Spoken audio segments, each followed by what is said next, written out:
एक सच्ची कहानी। मेरी आप सभी से करबद्ध प्रार्थना है कि इस कहानी को अवश्य पढ़ें। एक पागल भिखारी। जब बुढ़ापे में अकेला ही रहना है तो औलाद क्यों पैदा करें, उन्हें क्यों काबिल बनाएं जो हमें बुढ़ापे में दर दर के ठोकरें खाने के लिए छोड़ दे। क्यों दुनिया मरती है औलाद के लिए, जरा सोचिए इस विषय पर। हमेशा की तरह मैं आज भी परिसर के बाहर बैठे भिखारियों की मुफ्त स्वास्थ्य जांच में व्यस्त था। स्वास्थ्य जांच और फिर मुफ्त मिलने वाली दवाओं के लिए सभी भीड़ लगाए कतार में खड़े थे। अनायास सहज ही मेरा ध्यान गया एक बुजुर्ग की तरफ गया, जो करीब ही एक पत्थर पर बैठे हुए थे। सीधी नाक, घुंघराले बाल, निस्तेज आंखें, जिस्म पर सादे लेकिन साफ सुथरे कपड़े। कुछ देर तक उन्हें देखने के बाद मुझे यकीन हो गया कि वो भिखारी नहीं है। उनका दायां पैर टखने के पास से कटा हुआ था और करीब ही उनकी बैसाखी रखी थी।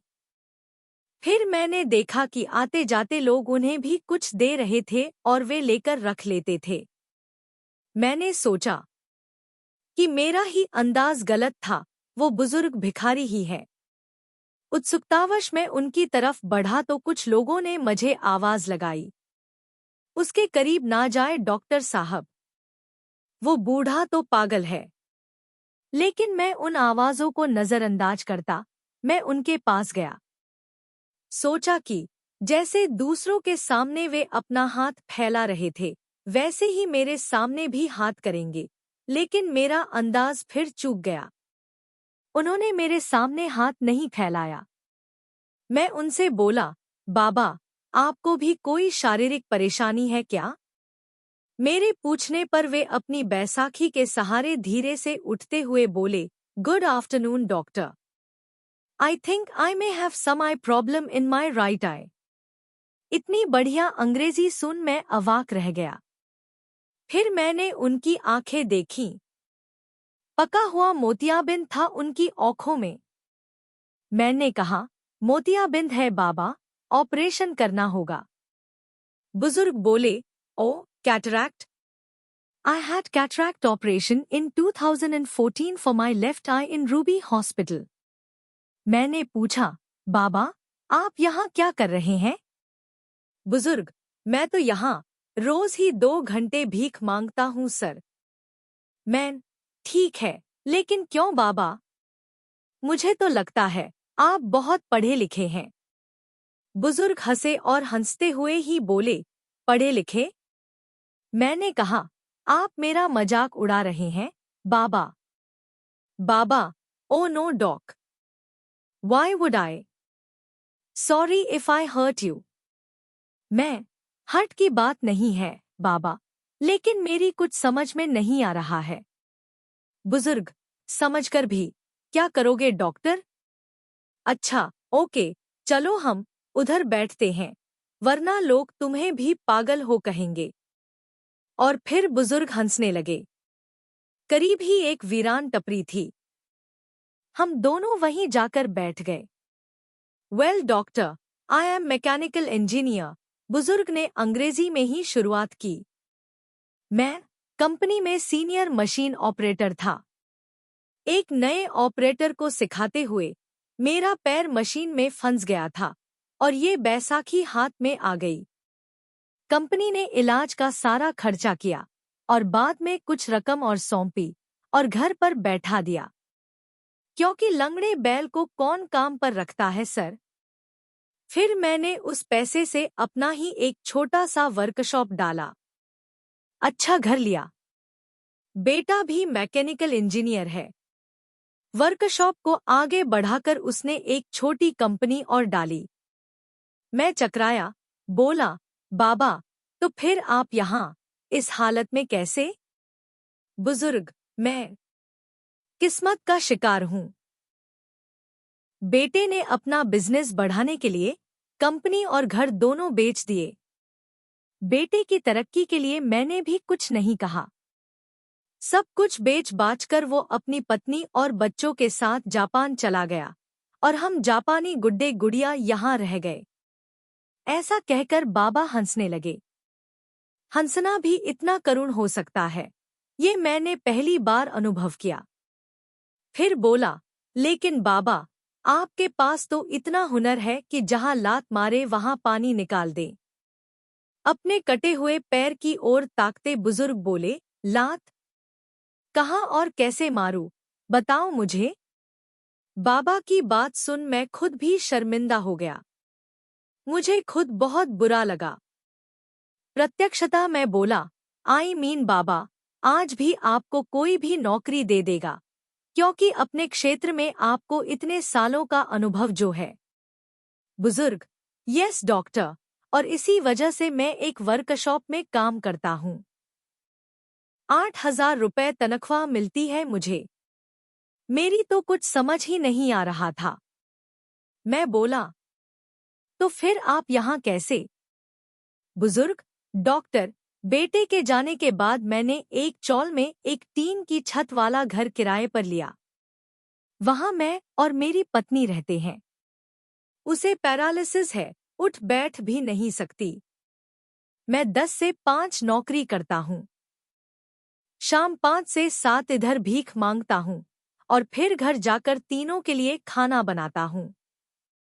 आश्चर्य से मैंने पूछा, बाबा, अभी तो आपने बताया कि घर में आप और आपकी पत्नी है। फिर ऐसा क्यों कहा कि तीनों के लिए खाना बनाते हो? बुजुर्ग, डॉक्टर, मेरे बचपन में ही मेरी माँ का स्वर्गवास हो गया था। मेरा एक जिगरी दोस्त था, उसकी माँ ने अपने बेटे जैसे ही मुझे भी पाला पोसा। 2 साल पहले मेरे उस जिगरी दोस्त का निधन हार्ट अटैक से हो गया तो उसकी 92 साल की माँ को मैं अपने साथ अपने घर ले आया, तब से वो भी हमारे साथ ही रहती है। मैं अवाक रह गया। इन बाबा का तो खुद का भी हाल बुरा है। पत्नी अपंग है, खुद का एक पाव नहीं, घर-बार भी नहीं।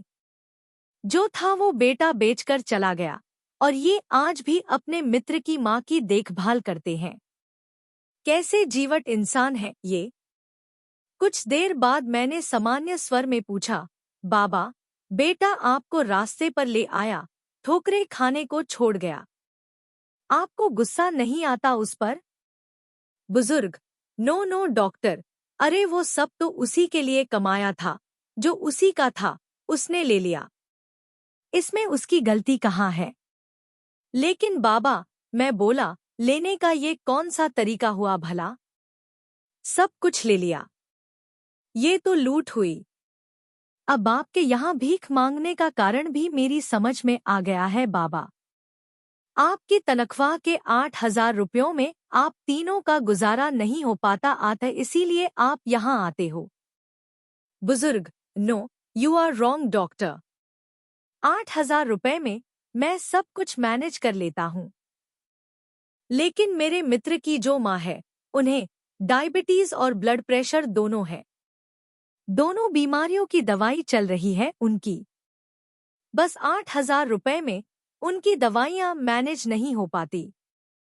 मैं 2 घंटे यहाँ बैठता हूँ, लेकिन भीख में पैसों के अलावा कुछ भी स्वीकार नहीं करता। मेडिकल स्टोर वाला उनकी महीने भर की दवाएं मुझे उधार दे देता है और यहाँ 2 घंटों में जो भी पैसे मुझे मिलते हैं, वो मैं रोज मेडिकल स्टोर वाले को दे देता हूँ। मैंने अपलक उन्हें देखा और सोचा, इन बाबा का खुद का बेटा इन्हें छोड़कर चला गया है और ये खुद किसी और की माँ की देखभाल कर रहे हैं। मैंने बहुत कोशिश की लेकिन खुद की आंखें भर आने से नहीं रोक पाया।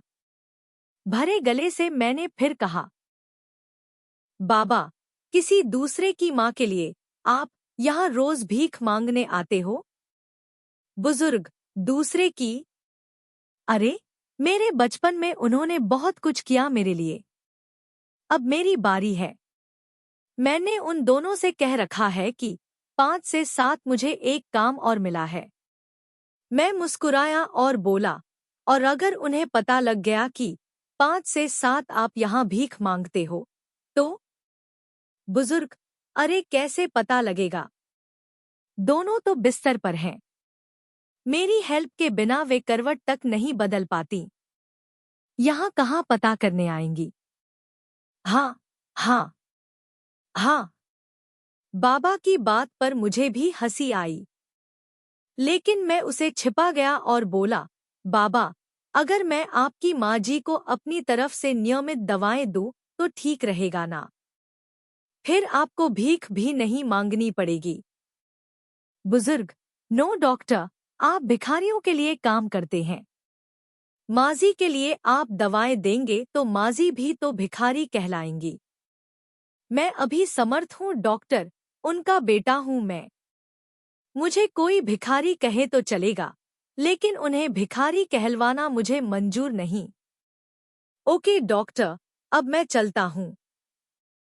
घर पहुंचकर अभी खाना भी बनाना है मुझे।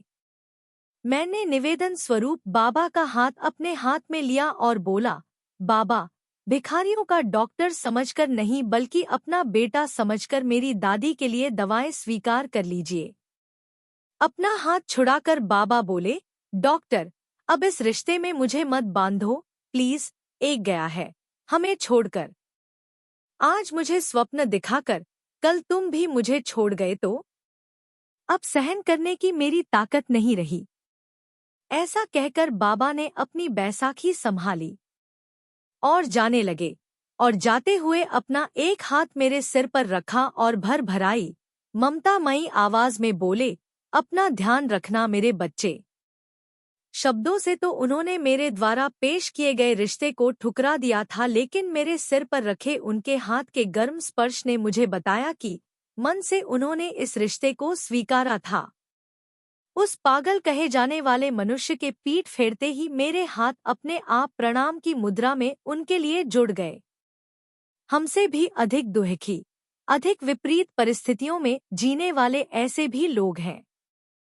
हो सकता है इन्हें देख हमें हमारे दुख कम प्रतीत हों और दुनिया को देखने का हमारा नजरिया बदले। हमेशा अच्छा सोचें, हालात का सामना करें। जय गुरुदेव।